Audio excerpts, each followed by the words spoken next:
I'd like to welcome everyone to our presentation regarding navigating the next Trump administration as an international student. Your ISSS directors, your designated school officials thought it would be a good idea to have some immigration attorneys jump on and talk a little bit about what we can expect with the election and what's coming up next. My name is Brad Hendrick. I'll just briefly introduce our presenters here. If you want to go to the next slide, Michelle. Um, there are three of us who are going to present today. My name is Brad Hendrick. I'm an attorney and I work with Caplan and Earnest here in Boulder. Um, I'm joined by Breanne Johnson, who works with Curray York and Associates. They're based in Metro Denver, as is Kristin Knudson, who is a senior attorney with Knudson and Associates based in Lakewood. They told me that they would correct anything I got wrong throughout this process. We're going to hear from them, and we'll all talk. We're all going to talk a little bit as we go through this stage. I'll kind of set the agenda for what we're going to talk about today. If you want to move to the next slide. We're going to talk a little bit about what the immigration environment looks like right now. And actually, as a part of that, I'm going to give a little bit of an immigration 101, just to kind of understand a little bit about how our government works and how our system works. From there, Brianne's going to talk a little bit about some of the immediate considerations that you guys can think about right now and in the coming months. And then Kristen's going to talk a little bit about the longer term considerations, takeaways, things that we can do. We will do a Q&A if time permits. We do have the Q&A box here that you can put there. In Zoom, for those of you who are familiar with using Zoom, feel free to enter questions there. We will get to as many as we can. The one thing I always feel like I need to say with a group is it is really hard to answer very specific questions about you and your facts and your situation. So we'll probably decline to do that. You'll see, I don't want to take away too much, but one of the slides toward the end talks about the wrong advice can hurt. And in a forum like this, it's really hard for us to gather all of the facts that we need to gather in order to make sure that we're giving you the right advice. So we want to try to make sure that the questions that we answer are general. I always try to tell people when I give a presentation like this, I apologize in advance for giving the classic lawyer's answer of it depends, but a lot of times it really does depend on what we're looking at. Um, so that being said, we will certainly do the best we can to answer questions at the end, but feel free to throw them in the chat or excuse me, not in the chat, in the Q&A box as well. So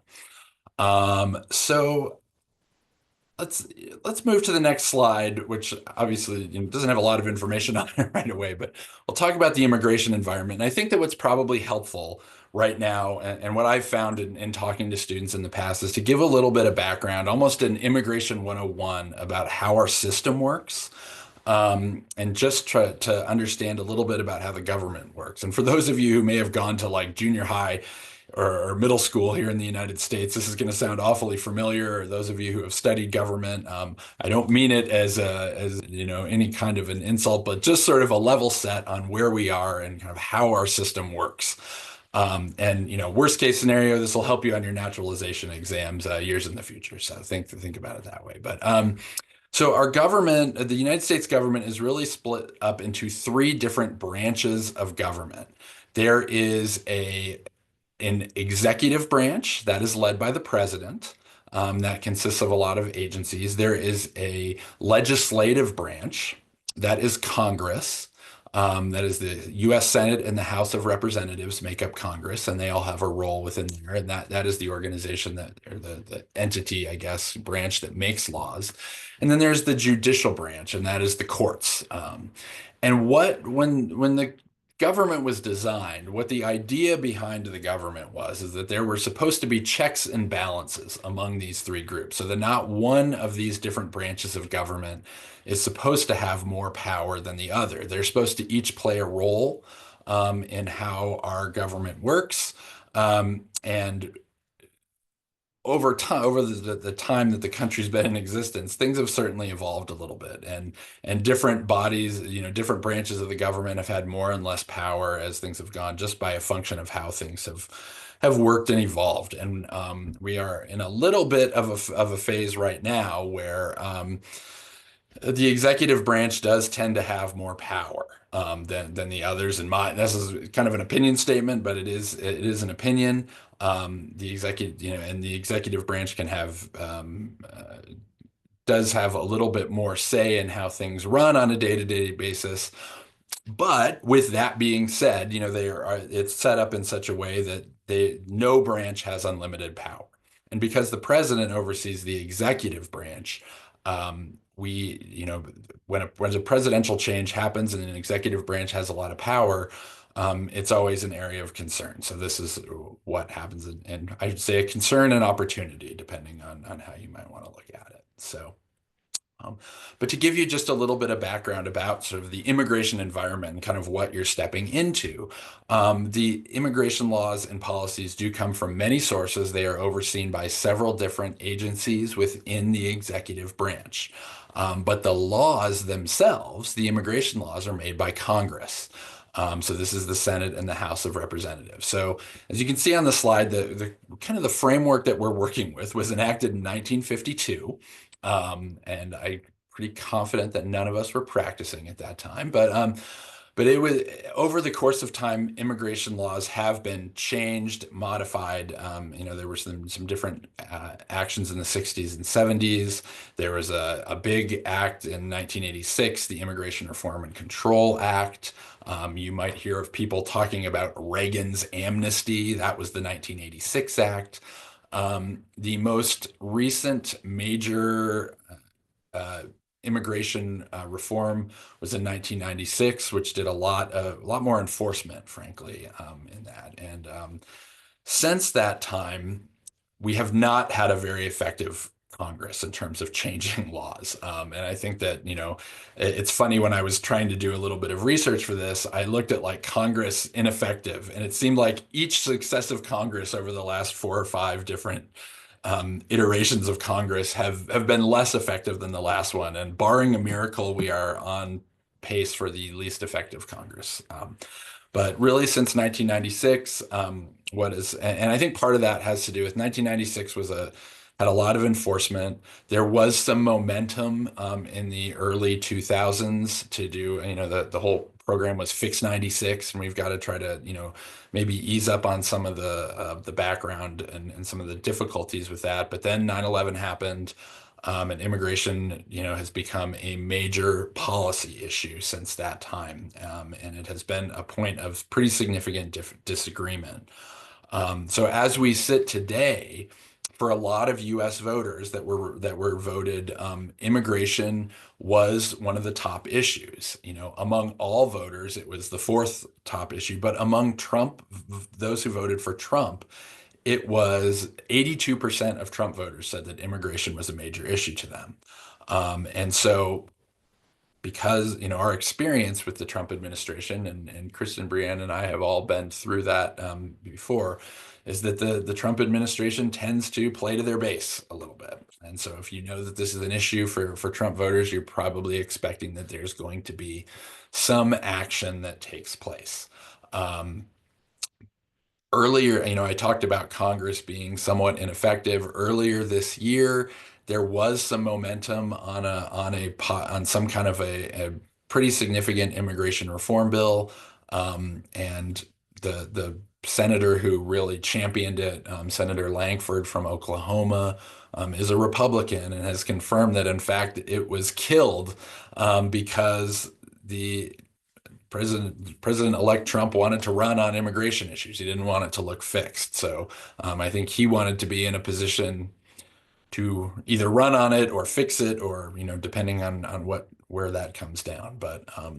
But when you have an election and you have changes, because Congress is slow to act, a lot of times sometimes the laws will change very slowly. And in fact, we have, even through the last Trump administration, the current Biden administration, very few laws themselves have actually changed. It's really just policy and how things tend to move based on the new administration. So as I mentioned, the president, I should mention too quickly before we move to the next slide, is just that the president is not the king. The president cannot do whatever he wants in this situation. So there are definitely processes that put some limits on that. I know that Breanne's going to talk about executive orders a little bit, and I'm not gonna step all over any of that right now. I'll let her talk more about that. But there are some things that could happen. You've heard about a day one agenda and things like that. So moving on to the next slide, I will talk just a little bit briefly about Congress and the Supreme Court. Um, I talked about Congress. They have the power to pass these laws. It is hard to say whether they will pass anything. A lot of what's happened with Congress is that neither side is ready to give up any leverage that they have. There's just been kind of a lack of compromise on people who want to loosen immigration restrictions or maybe increase opportunities for employment-based immigration, for asylum programs, things like that, versus those who want to restrict immigration. And there are a lot of extremes on both sides that are unfortunately making it difficult to find a compromise. The Supreme Court, the judicial branch, I'll mention that just because obviously the Supreme Court is usually a big issue with these. The judicial branch does have the power to review rules. And in the last Trump administration, the president did try to do some things through executive orders, and the court said that you can't do that. Um, there, over the last few years, I mentioned that the impression is that the executive branch has a lot of power, and that is through the way that they work with regulations and things like that. And the Supreme Court has tried to cut back on some of that power.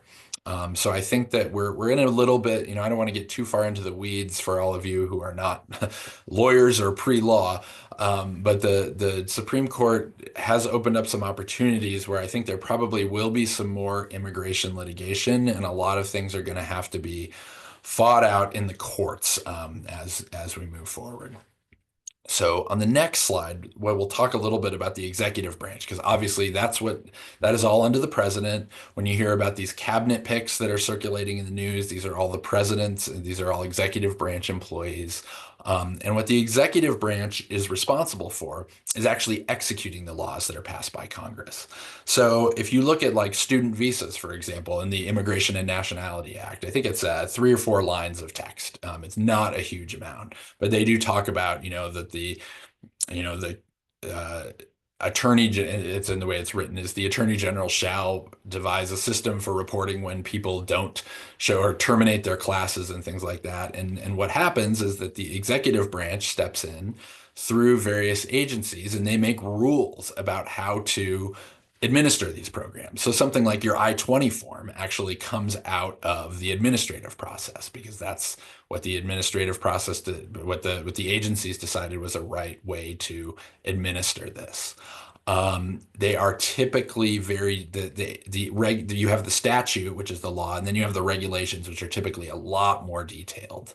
And changing the regulations, as you might guess, it's not simple to change your regulations. You do have to go through a process where things are published generally, where people have the opportunity to give comments back. They're supposed to take the comments back and review them. And so oftentimes getting actual regulations changed, the way that these things are interpreted, that is oftentimes a very slow. So, so within the executive branch, if you can move to the next slide, there are really um, 5 main agencies that are involved with immigration. Um, the there's the I'll start with just saying there's the Department of Homeland Security. And within the Department of Homeland Security, you have 3 main entities that deal with immigration. They are Immigration and Customs Enforcement, or ICE. The ICE is the entity that deals with the Student and Exchange Visitor Program, your SEVIS, all of your I-20s. Those are ICE. That's an ICE process through that, and they're also involved with enforcement. That is arrest, detention, prosecuting, people, and the attorneys that if you get sent to immigration court, the prosecutor, if you will, who's in the immigration court, is an ICE employee. There is within that there's also the Department of or within Department of Homeland Security, excuse me, is also U.S. Citizenship and Immigration Service or USCIS. This is the entity that issues immigration benefits. So if you're on F1 and you need to apply for an EAD as a part of your OPT or something like that, you're applying to USCIS for that. And then there's also Customs and Border Protection, and these are the folks that you see at the airport or at the land borders who are involved in admission. Um, Outside the other two major agencies that are involved, the U.S. Department of Labor is involved, and they typically are involved with a lot of employment-based immigration around making sure that employment rules are in fact followed. And so they have a role in mostly in employment-based immigration and in making sure that people are treated fairly when they're working here. And then there's the U.S. State Department. The U.S. State Department is the entity that oversees all of the embassies and consulates, and essentially they're who you're dealing with when you're physically outside of the United States. So the Secretary of State is a cabinet position appointed by the president, and that Secretary of State will issue directives and things like that to oversee the embassies and consulates where you get your visas. Um, so those are the main entities that you will be dealing with. And I should say that we talked about statutes controlling the immigration laws. We talked about regulations that can be slow to change. What can change more quickly, however, are policy statements. And policy statements and policy guidance and priorities as well are not necessarily looked at as changes to the law. They are looked at, however, as more of clarifications to the law or a restatement of priorities. So, for example, when the Trump comes in, he is going to have a different set of priorities around where immigration enforcement resources should go first. Should they go toward people who've been convicted of crimes? Should they go toward people who've overstayed? Is the priority to deal with asylum cases, things like that, and to deal with that? So there are all processes there as well. So these are essentially what you're looking at. And then, in 2025, just kind of setting where we're at in terms of what we can expect. I think that there is a lot of uncertainty right now. During the 2024 campaign, Trump positioned himself in several ways, in my opinion. But one of the ways that he did talk about wanting to really enhance legal immigration in the United States and kind of distinguishing between those who are here legally and those who are not, to the point where he even talked about giving foreign students permanent green cards or permanent residence as a part of a day one agenda. Um, within the within and maybe before I talk about some of the politics, he's also committed to trying to secure the border, which I think he says he can do very quickly, to reducing or eliminate. I think he's talked about eliminating undocumented immigration, which he says he can do very quickly, and then more enforcement. He has named a person who has a reputation as a pretty heavy-handed immigration enforcement person as his quote border czar, which is not a cabinet position. It's not it's a government. It's basically an advisor to him. And I think that, from our experience, he wants to increase some of the scrutiny of the legal immigration pathways. What they talk about a lot is the asylum program. But I think Breanne and Kristin will agree with me that over the course of the last Trump administration, there was an awful lot. Our jobs as employment-based immigration attorneys definitely got a lot harder in terms of what they were looking at. So what from the politics side of things, and this is a part that becomes a little bit hard, the president-elect has a bit of a reputation. Some people will say that he basically will go with the opinion of the last person that speaks to him. And I don't know if that's true or if that's fair, but I've heard people say it.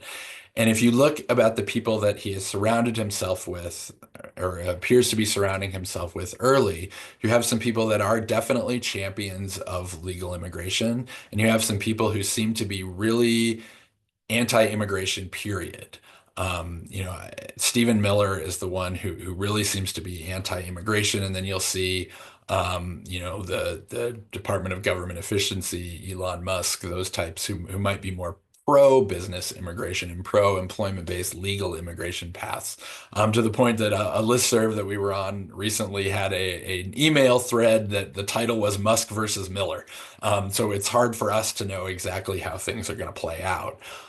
Right now, what we're seeing is a lot of speculation within the area, and I think with that, we would just be caution you to be careful what you hear, be careful what you believe. As I hope what I've been able to demonstrate is that it's a somewhat complicated system, and that statements can be made both by political candidates and by the press that make it seem like, Trump's going to give everybody a green card, or that Trump is going to stop all immigration. And those things may not really be within his power. So just be cautious. If it sounds too good to be true, or if it sounds overly simplified, fortunately, it probably is. So as we kind of move forward at this point and start thinking about, like, okay, we know we've got a change coming in about a month and a half. We know we're not quite sure what it's going to be, but what we can do is probably try to use, and try to use the past as some kind of a guide for how things are going to go right after the election. And with that, I'm going to turn it over to Breanne, who's going to talk a little bit about some of the things that you might think about doing right now that might be helpful for you. Thanks, Brad. So, like Brad mentioned initially, my name is Breanne Johnson, and I'm going to talk to you about immediate considerations. So now that we've discussed the expected immigration environment and gone through some US Government 101, let's dive into the present and talk about what you should be thinking about and doing now. So I want to start this section by emphasizing that your college or university, your local communities, your broader communities all want you here. Your presence and contributions as international students are absolutely invaluable to our communities.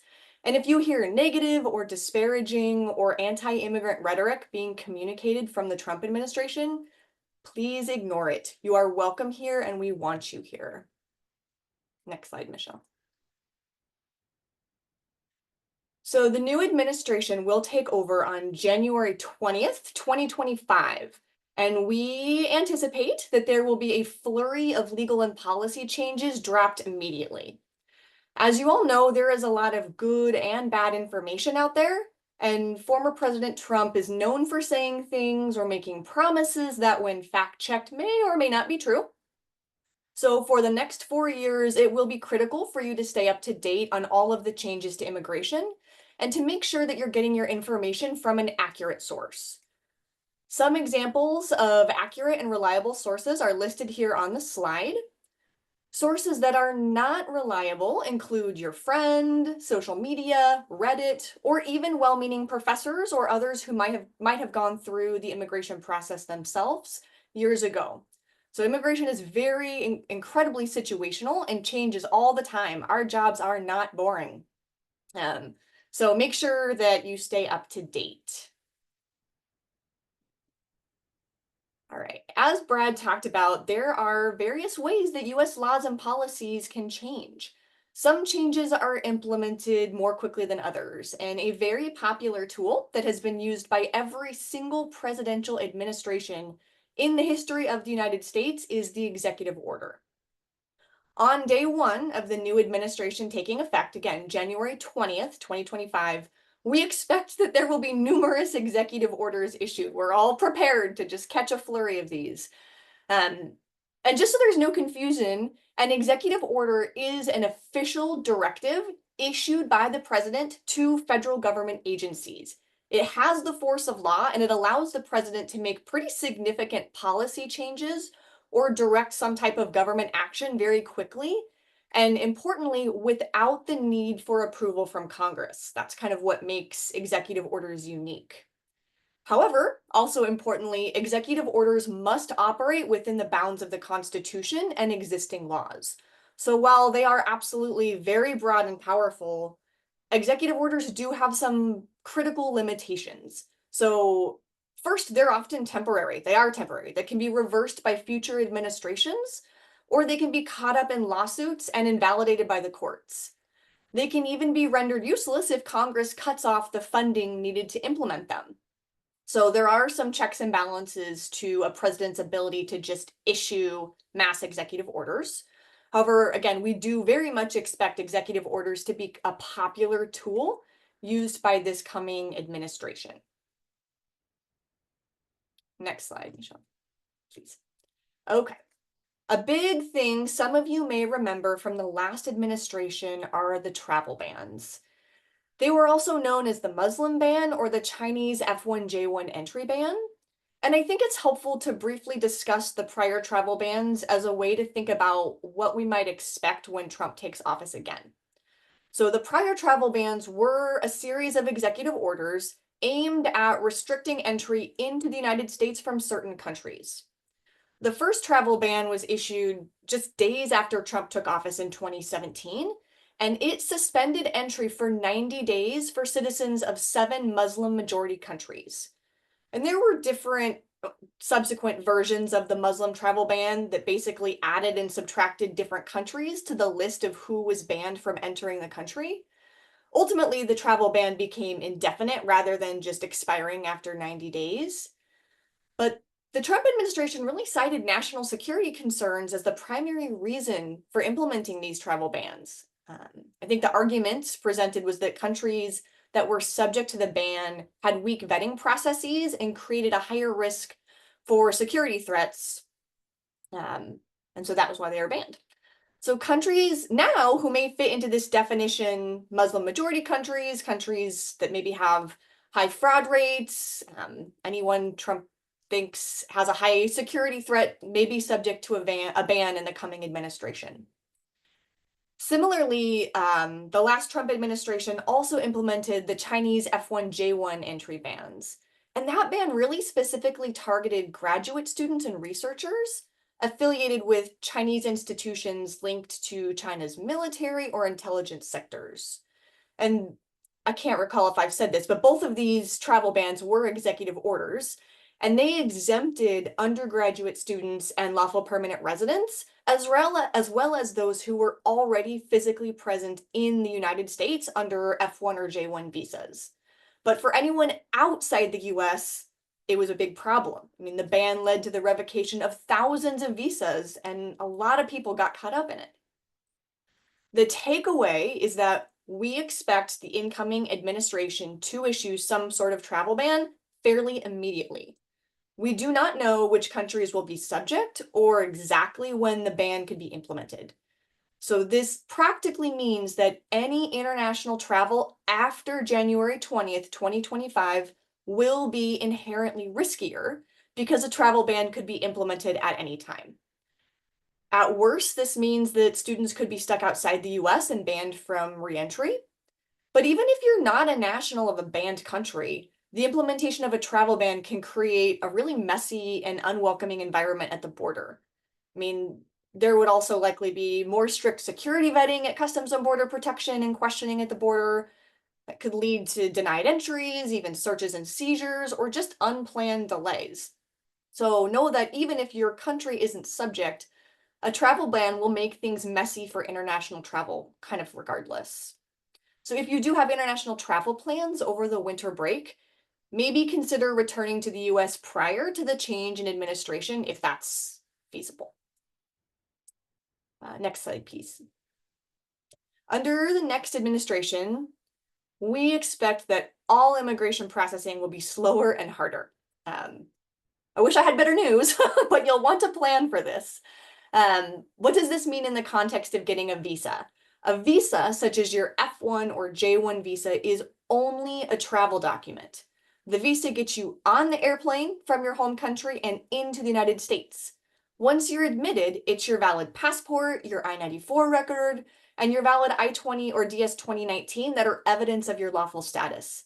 The visa really doesn't matter anymore once you're admitted. It is only a travel document. However, know that getting all of these documents will take longer under the next Trump administration. And you should expect even longer wait times for visa appointments, as well as for possible administrative processing, which is a fancy way of saying additional security and background checks at the consulates or embassies when you're looking to get your visa. So if you do have international travel plans post January 20th, 2025, and you need a new visa, book your appointment early and plan for additional security checks. Be flexible in where you apply for your visa if possible, and have a contingency plan for if things take longer than expected. I hate to be the bearer of bad news, but perhaps this means that you limit international travel for the next 4 years. Some things that you can do to best position yourself include requesting your I-20 or DS 2019 as early as you can. Make a request for an expedited visa appointment if needed. Those are hard to get, but try if you need it. Make sure all of your documents you take to your visa appointment are complete. Stay in touch with ISSS to make sure that you're up to date with current processing timelines, policies, and expectations at the consulates and embassies. And make sure that you let ISSS know of any challenges that you're facing so that they can help you. Next slide, please, Michelle. This is a really important slide. So for the next 4 years, everybody needs to be squeaky clean. Do not do anything to violate your status, fall out of status, or make immigration officials not like you for any reason. I'm going to run through kind of a pretty quick list of things not to do. These are just some common ways that students can unintentionally violate their F1 or J1 status. So first is falling below full-time enrollment. Make sure you are enrolled full-time. If you need a reduced course load, request it and get approval in advance. Working without authorization. Definitely do not do it. No side hustles, no volunteering for things that you should be paid for, and you'll want strict compliance to CPT and OPT regulations and policies.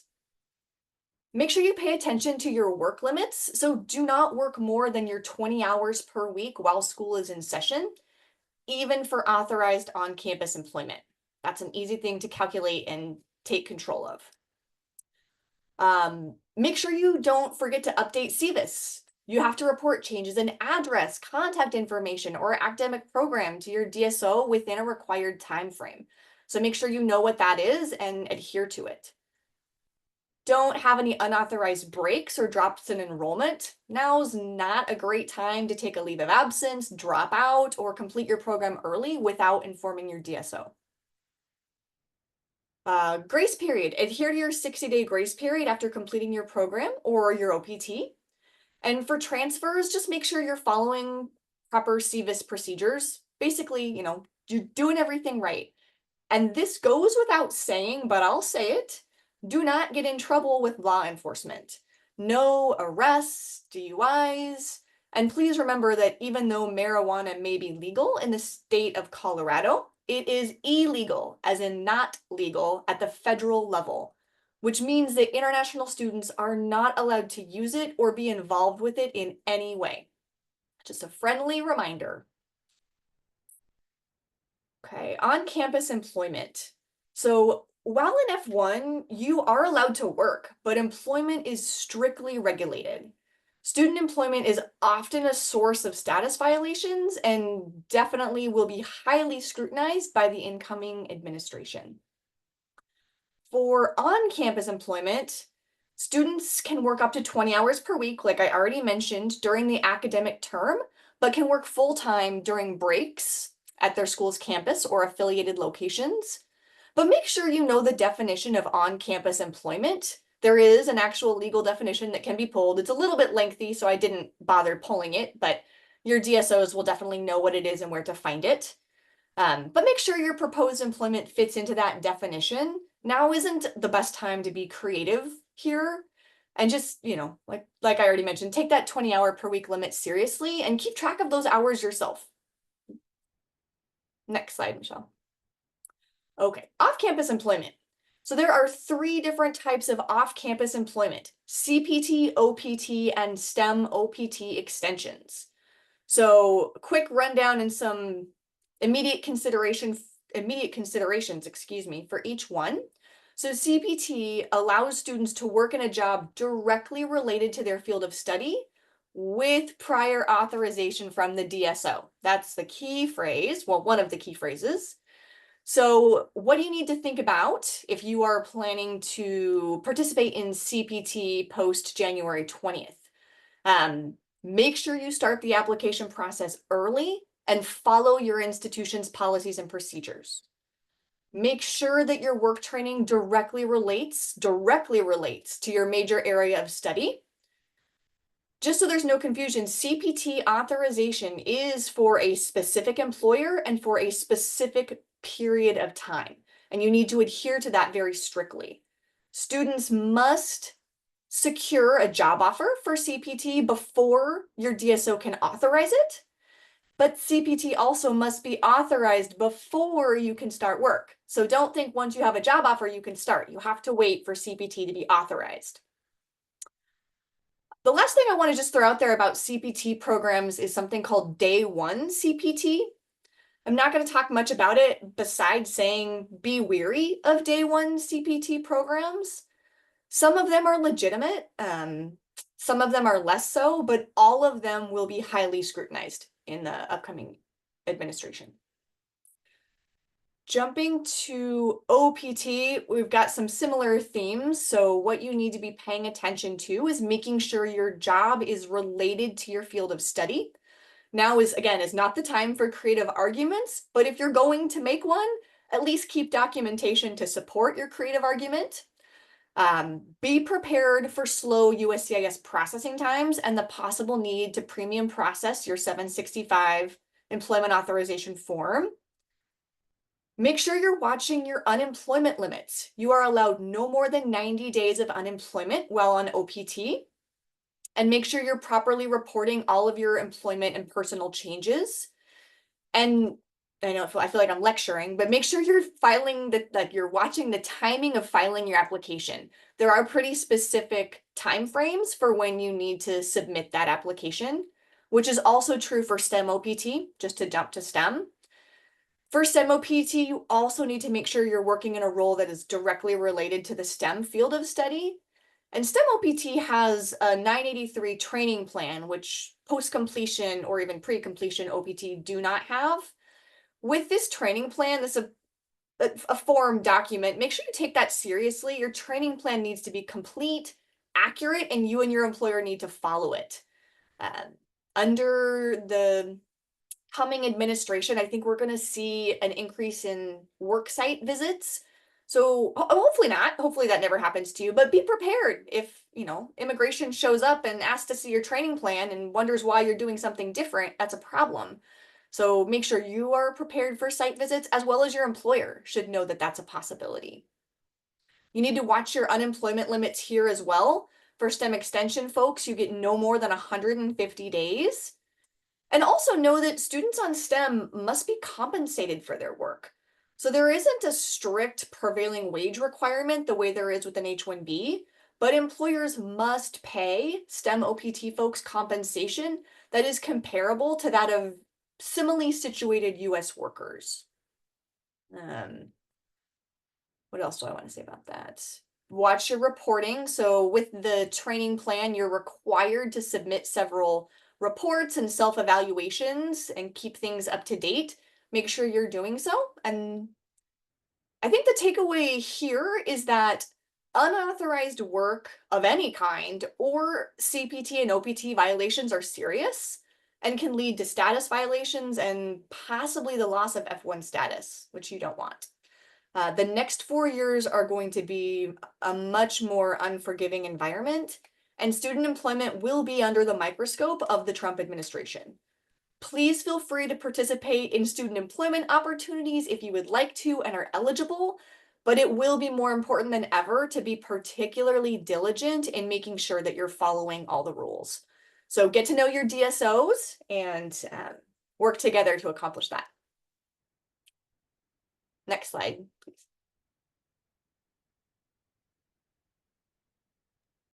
All right, push the wrong button right at my turn. All right. Well, I'm Kristin Knudson, as Brad mentioned. I work in private practice with students and employers, as well as families, practicing in all areas of immigration. I think I can talk a little bit more specifically about some of the types of status that you may hold and reasons to look for longer term planning and pathways to other types of status. I think it's important to think not only about the next 2 months before January 20th, but to really think about how you're going to handle yourself over the next year and over the next several years. What are your long-term goals? What are your short-term goals, and how can you accomplish those? So go ahead to the next slide, Michelle. So changes of status. If you're in a vulnerable immigration status, like DACA, TPS, or humanitarian parole, you may want to do some longer term planning. And that's because those statuses are things that the Trump administration in the past has taken aim at and has said he's likely to take aim at. And so we have to anticipate that there will be changes in those opportunities. So DACA is deferred action for childhood arrivals for individuals that were brought here when they were under the age of 16 and before June 15th of 2007. And so we have to look at other options for those individuals because potentially there could be an end to that program during this administration. The program has been hampered by litigation over the past several years. So we've only been able to do renewals for people that were previously approved for DACA. The DACA litigation is currently at the Fifth Circuit Court of Appeals right now. The Fifth Circuit is supposed to issue a decision soon. And from there, it's likely to go up to the Supreme Court. So there are states that are trying to end the program. And it's very possible that the Supreme Court that we have now could decide to end the program. And that may happen in 2025. So that status is a vulnerable status. I am advising my clients who have DACA to apply now to renew their status, even if they have valid DACA through the end of 2025, in hopes that we can get them a 2-year work authorization to have in their hand. But they may also want to look at other options. Temporary protected status is a status that's granted to individuals from certain countries. Typically, those countries have had some sort of giant disaster, environmental disaster, or war that has led to instability in those countries. Congress has allowed individuals, and the president designates those countries usually a year to 18 months at a time to remain in the United States. So temporary protective status is something that President Trump in the past has decided not to redesignate or not to extend for certain countries. And we have several countries that are coming up and needing extensions in March of 2025. So it's possible that the Trump administration won't extend those temporary protected statuses. During the last administration, litigation, there were lawsuits, and those statuses were extended for individuals from El Salvador and Honduras. And so it's possible that it could remain in place, but it is a status that we do consider vulnerable during this next administration. Humanitarian parole is temporary authorization to be in the United States, but there isn't an automatic way to change status to something else. There's not a pathway necessarily to extend that. You can request extension in certain circumstances, but it really is intended to be temporary. And there have been some humanitarian parole programs in place during the Biden administration, but those are unlikely, that authorize people from certain countries to be in the United States lawfully for a year, 2 years. Those may not be extended during the Trump administration. So if you have humanitarian parole, you should be exploring other options, and as early as possible.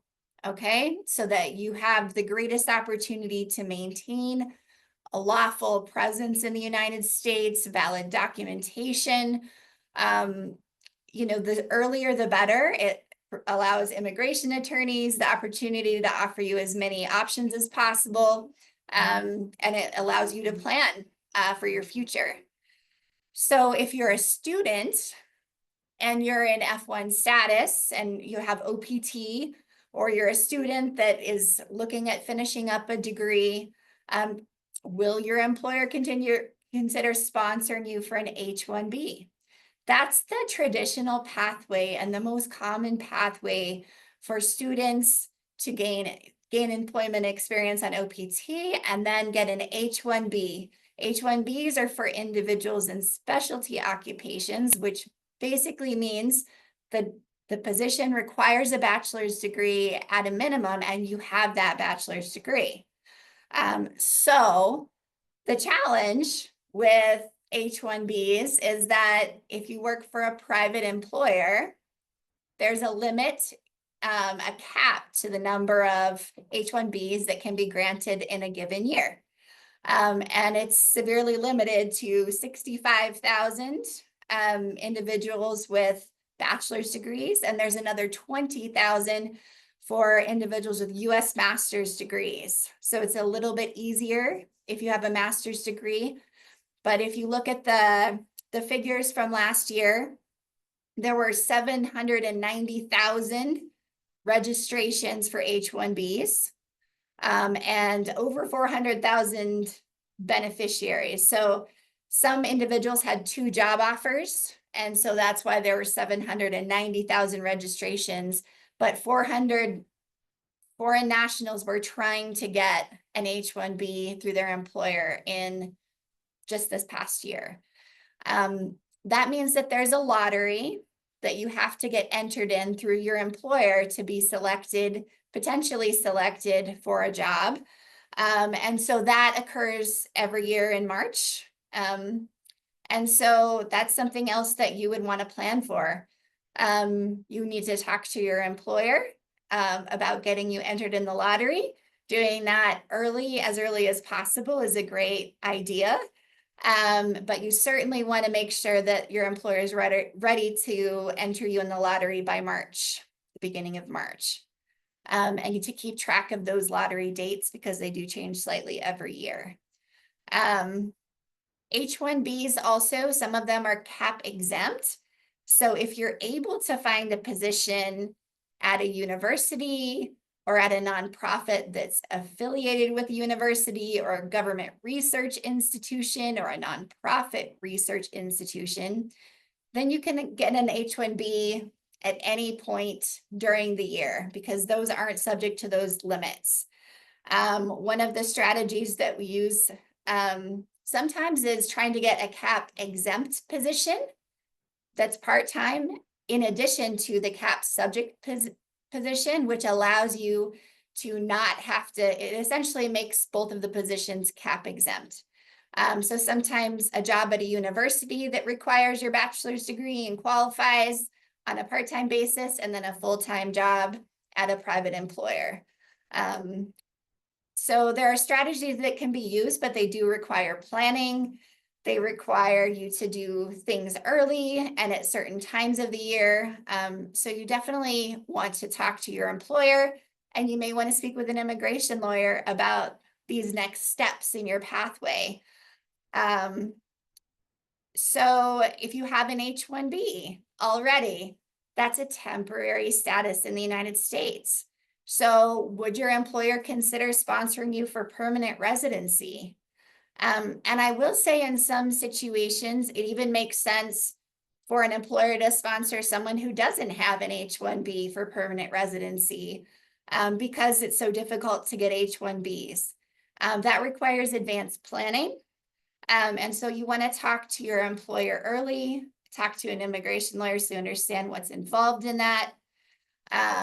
Permanent residency through an employer typically requires you to go through a process called the PERM process, which requires your employer to define the position carefully, to recruit for your position to see if there is a U.S. worker that's available and qualified, and if not, to qualify you for that position. And this process can take 2.5 years would be a fast perm process, right? So it can take several years.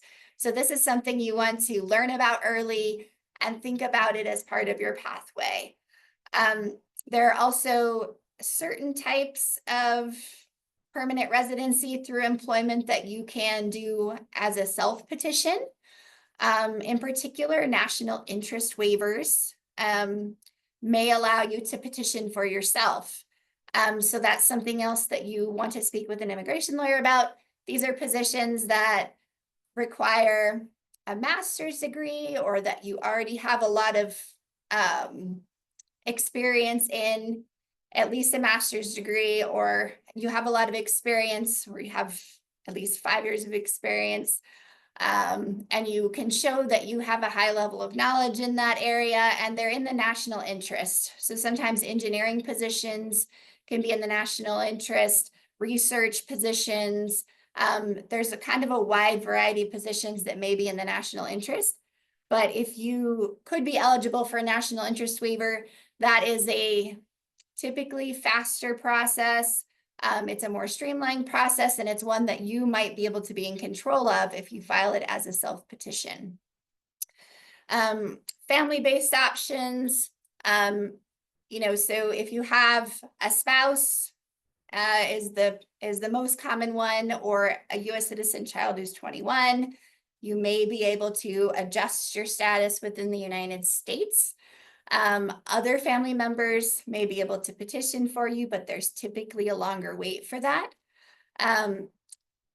The most important point, I guess, that I would make is that these cases all require a lot of analysis to see whether you'd be eligible for residency through a family member, when you would be eligible. When we're talking about spouses, it's really important that it is a real marriage, that you want to spend your lives together. That's something immigration is going to be scrutinizing very, very closely. So that's something that you should definitely speak to an immigration lawyer about as a next step in your process after being a student or after being in one of these other statuses, DACA, TPS, humanitarian parole. Okay, next slide. And I'm going to go a little quicker through the other slides because I think we have talked about this a bit already. You should expect longer timelines, greater costs, and there's less certainty, okay?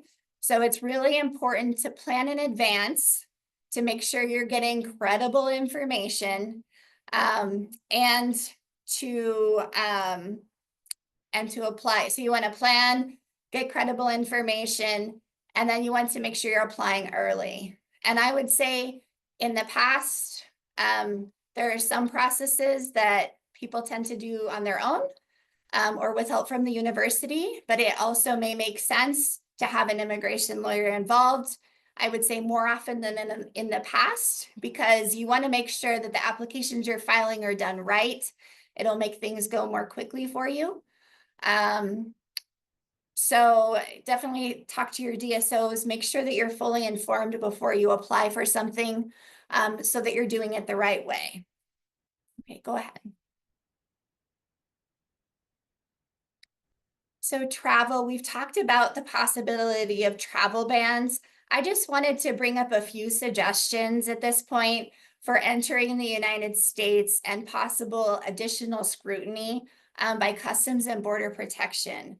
Because as international students or foreign nationals with varying types of statuses, you're going to have to explain why you're entering the country and present documentation to enter the United States. And additional scrutiny by Customs and Border Protection can be really scary. So here's a few quick pieces of advice, okay? You want to know what type of status that you have and what you're going to be doing in the United States with that status, and be able to express it very clearly to the officer. If you're a student, you're entering the US to study as a full-time student in the United States. You're not coming to the US to visit a family friend. You're not coming to go to Disney World. You're coming to be a student, and you want to express that. Okay, as a student, you're required to have ties to your home country. right? So it's very important to be able to express that this is a temporary trip to the United States, that you're just going, at this point, your entry is to go to school. I always tell all of my clients to tell the truth to the officers. If there is anything that you're worried about, being honest about, if they ask me about this thing, I'm nervous about what I should tell the officer, you need to talk to an immigration lawyer. You need to get advice before you talk to that Customs and Border Protection officer, because you do not want to lie to an immigration officer. Lying when you're trying to enter the United States can be a reason to bar you from coming to the US forever. It can really cause problems in your immigration pathway permanently that sometimes can be fixed and sometimes cannot. So you don't lie to immigration officers. That said, you don't have to tell them everything, right? So if they ask you a yes or no question and you can answer it yes or no, you just say yes or no and you stop talking, okay? So those are some very simple tips. If you know that a certain thing might be an issue, you can prepare documents and make sure that you have everything in hand to present to that Customs and Border Protection official. And that could also help you get through more smoothly. All right, go ahead. So we've got some longer term considerations. We talked about some of the changes of status you may want to look at in the first year or over time, but let's talk about what this new administration could mean for you longer term. Go ahead, Michelle.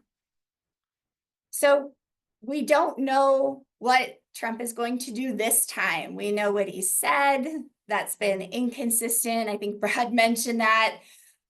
So there's no way to predict exactly what's going to happen, but we do know what he did last time.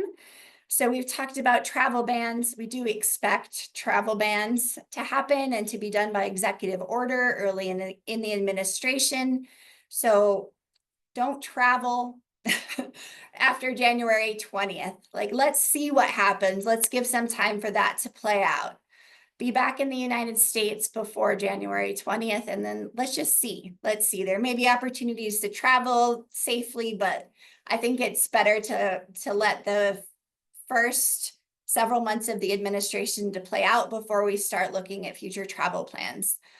The increased scrutiny is something that's real. It definitely happened during the last administration. So plan for that extra time that it's going to take, and plan to present very strong evidence and lots of evidence in support of your positions. During the last administration, Trump created a Buy American, Hire American executive order in 2017, in July of 2017. And in the fourth quarter of 2017, RFEs on H-1Bs went from around 15% to almost 70%. So just a change in policy by executive order could mean a lot of additional scrutiny on the types of applications that you may be making to immigration. So we should be prepared for that. Okay, so we've talked about some of these other things that happened during the administration. And we do expect a lot of these things to come up again. So I think the best thing to do is just be prepared as you can be, and know that there are going to be changes. So don't make any large decisions without fully considering the possibilities. And cite, as everyone's mentioned, it's really important to work with credible attorneys, your DSO, people who actually know what's going on in your particular situation. Go ahead, Michelle. I want to leave a little time for questions. All right, and we've also mentioned those changes that are made by the Trump administration. There's a possibility that they could benefit you. So this isn't intended to be all scary, but you do need to understand your particular situation, because it could be risky to apply for something if you're not aware of exactly how that could impact you.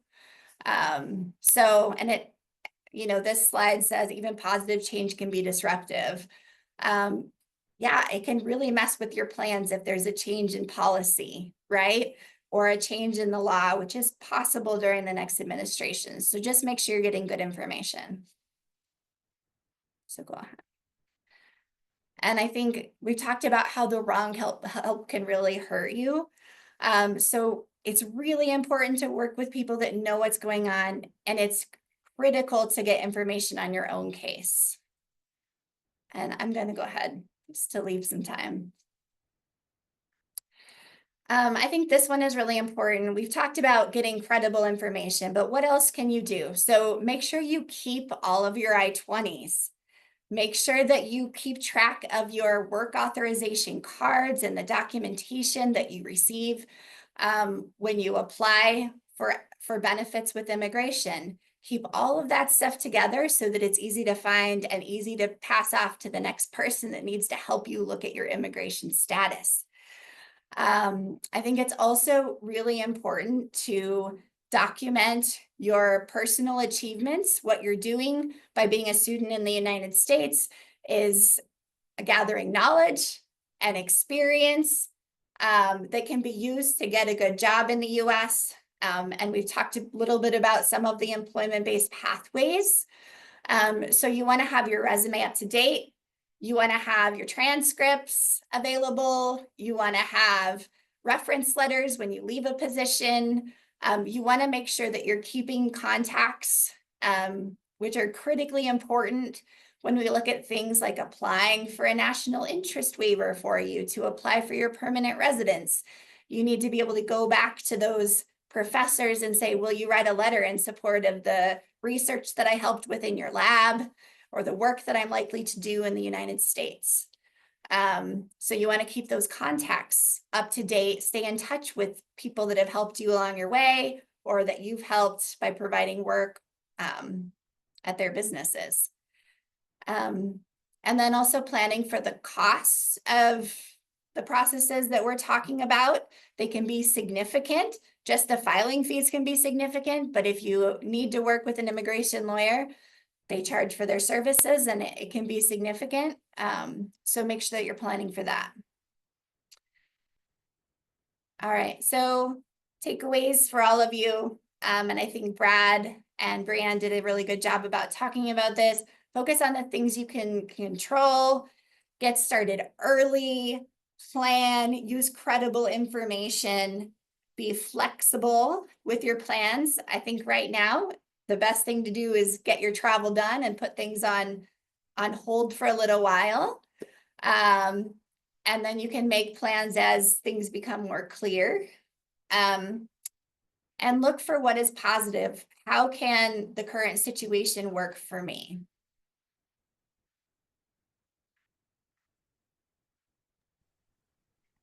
All right, so I think it's time for questions that have been submitted. I hope I left a couple minutes. Yeah, we'll take a couple of minutes. We understand. For those of you, if you need to sign off, thank you so much for joining us. I'll start with this one. For people who might have dual citizenship, if one citizenship is affected by a travel ban, is it possible to still enter the United States with the other citizenship? I can jump in. I think in the last administration, the last time there was a travel ban, they did allow people who had you go with the passport that you present. So I believe that there were people who were admitted on a passport that wasn't affected by the very initial early ban.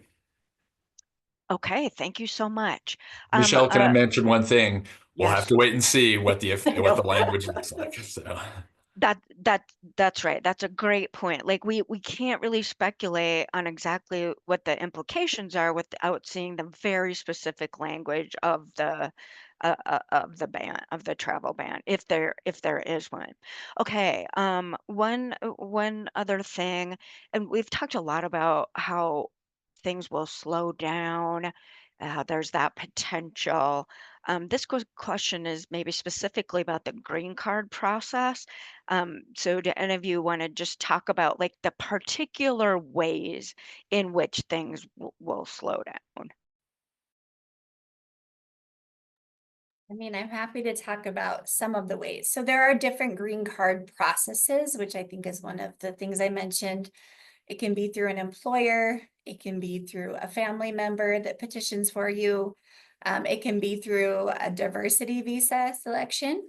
And so there's various ways to get your permanent residency. If you have asylum, you can also apply, or URT visa.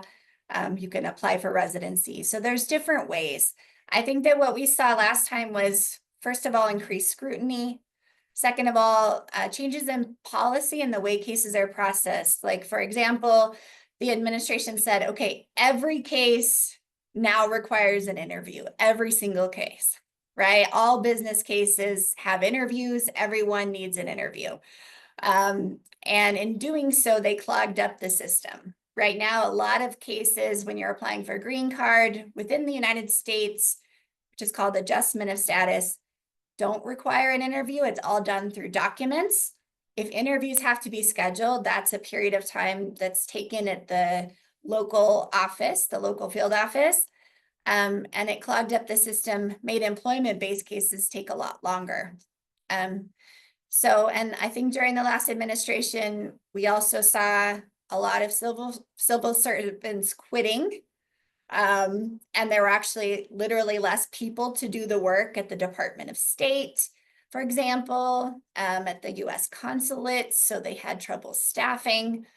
And so that also, if there are changes or fluctuations like that, new people require training, that can take time. So actually within the agencies, there was some turnover. And so things ended up taking longer that way. So there's a lot of different ways in which it could take longer. Can I jump in on that, Kristin, to add? I thought the statistic you quoted for the increase in RFEs was really powerful. Just the issuance of so many more RFEs across the board on all cases will dramatically slow down processing as well, and is an increased cost. At least a lot of attorneys don't, when you hire an attorney, the cost of a potential RFE is typically not encompassed at the forefront because we hope we don't get one. And so if you do, then that's usually an additional time and cost. So that can clog the system as well. Mm-hmm. Fantastic. Here's one I think that is really important. What are the implications of being refused entry into the United States? I'm happy to jump in on this one just because I have a fair number of Canadians who make applications right at the border as clients. Typically, if you're refused entry, you can ask the officer if you may withdraw your application for admission. At which point they may write you up, they may issue some paperwork, they may just tell you to turn around and walk out, but there are not technically any long-term repercussions to that written into the law. You may be expected to explain yourself as to why that happened. Probably the worst case scenario that could come out of that is something that is known as an exclusion proceeding, which is a bar to re-entry the United States for 5 years. It is right now, it's not terribly common. The people I see getting excluded are people who have, they think are committing fraud coming in to do something that they claim they're not doing, people who might have worked here without authorization in the past or who have significant criminal issues. I know that under the last Trump administration, they were a little more free and easy with giving those out. So I would be cautious. And again, I think it goes back to what was said earlier about being very honest about what you're doing and documenting what you're doing, because the burden is on you to prove that you are eligible to come into the United States. Just having that visa in your passport doesn't entitle you. All it does is allow you to seek admission. So make sure you're carrying paperwork. I will ask this final question, and it is this. We talked a lot about like changing status or making moves. eh, is there time to do that now? Like, should people be really trying to do that before January 20th, or is there maybe a little bit more time to think about and get those things done? I don't think it's possible to get a lot of this stuff done before January 20th. I think that you can certainly have an appointment or reach out for an appointment with a lawyer and start looking at your options. There are a few things that we're trying to do right away for some of our clients. Like I said, renewing DACAs that are expiring in the next year. We're looking at renewing all of those, hoping to get the 2-year work authorization and have that in hand. If you already have something pending, we might be able to request an expedite. But it's unlikely that if you're looking at like a petition by your spouse for you, those processes typically take a year or more to go through. So I think it's a good idea to start planning. In particular, the short-term things that we talked about, like your travel, right? Like your plans for OPT and CPT in the spring, or OPT in the spring and CPT. Making sure that you are prepared to do those things that are coming up immediately. Visiting family over the holidays and getting back before January 20th, just to make sure that you don't have any issues with that. Those are the things we can do right away. You can certainly start to plan, but it's not practical to get through most immigration processes in a month, especially over the holidays. Okay, yes, thank you so much. I just want to again thank Brad and Breanne and Kristin so much for taking the time to share your expertise with this group. And I want to thank all of the audience participants who joined us today. This session is being recorded, and we hope to get that recording available t- for folks as soon as possible. And with that, I will leave it there and just thank you so much. I found this incredibly useful, and I hope that you did too.